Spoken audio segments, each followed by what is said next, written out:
Normalean, eztarriko gaixotasuna daukan pazienteak etortzen da edo ahotsa aldatuta daukala aspalditik edo iresteko arazoa dauzka batzutan, beste batzutan mina, beste batzutan odol jarioa ahotikan.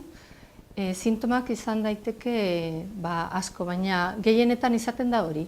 Ahotsaren arazoa, jateko arazoak, eta batzutan sentitzen dute edo bultoren bat, edo ganglioren bat, pixka eta handitsuta aspalditik. Laringologiako tumore gaiztoak izaten die gehienetan tabakoa eta askotan alkoholagatik. Eta elkartzen badituzu biak, tabakoa eta alkohola, eragina askoz handitzen da. Etortzen dienean eta azaltzen badituzte sintoma horiek, eztarriko arazoak eta disfagia, odinofagia, hau da hori eresteko ero berba egiteko arazoak, lehenengo gauzia izaten da haua beiratzea. Horretarako erabiltzen dugu makiltxo txiki bat, hori oso ezaguna da, eta gero erabiltzen dugu hau da fibroskopio edo endoskopio. Guk esaten diogu fibrolaringoskopio. Sartzen da, flexiblea da, eta sartzen da sudurretik, eta sudurretik joaten da trakearaino. Justo ikusten dugu trakearen lehenengo anilloak. Ikusita gero, normalean azaltzen da gaixoari zeo zer daukala barruan eta biopsia bat behar dela. Aurretik normalean familia badaki zerbait.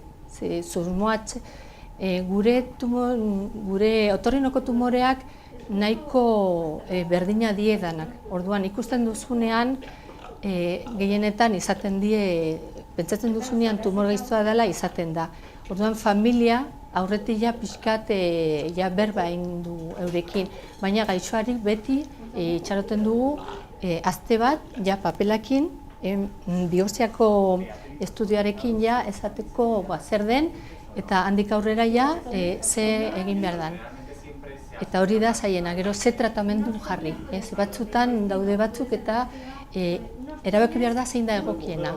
Momentu hori gogorra da, baina normalean sorpresa sortzen da, ze jendia da oso mantentzen du gogorra da. Eta gehienetan azaltzen baduzu ez da gauza bera zakarra izatea, edo modu batean izatea edo beste modu batean.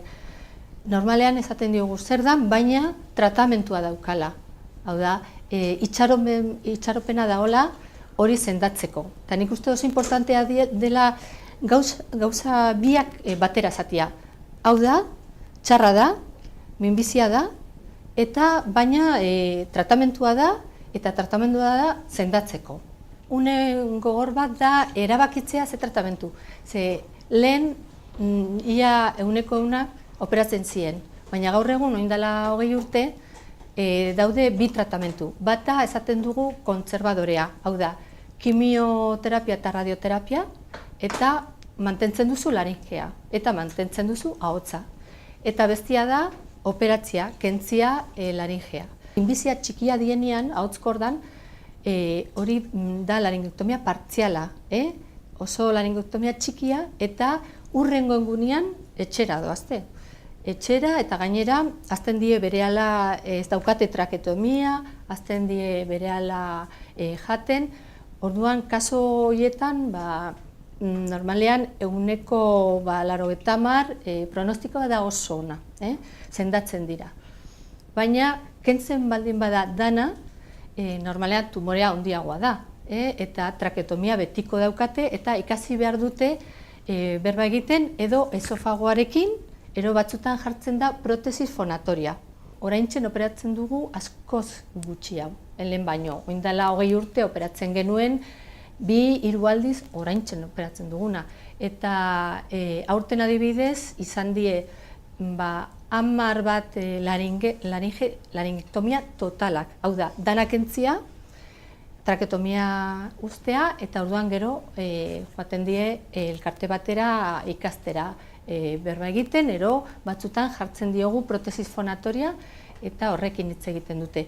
Eta gero laringektomia partzialak, bakarria ahotskorda kentzia, 6-7 bat egin dugu, hori normalean egiten dugu laserrakin. Esan beharra dago, ez da ohikoa den tumore bat, baina ez da bularreko biriketako bezan ohiko tumoria, baina ikusten ditugu kasu dexente, tabakoakin eta alkoholakin zerikusia dauzkaten tumoriak dira. Orain dela urte gutxi arte, ebakuntza kirurgikoa zen behaien sendatzeko aukera bakarra, esan beharra da ebakuntza kirurgiko hori oso garrantzitsua zala eta ahotsan funtzioa galdu ite zala, eta gaur egun aurrerapenekin zenbat kasutan ez guztitan ez beti aukera izaten dugu ebakuntza kirurgiko hori berren tratamentu kimioterapia eta radioterapia asoziatuz tratamentu hori ematen.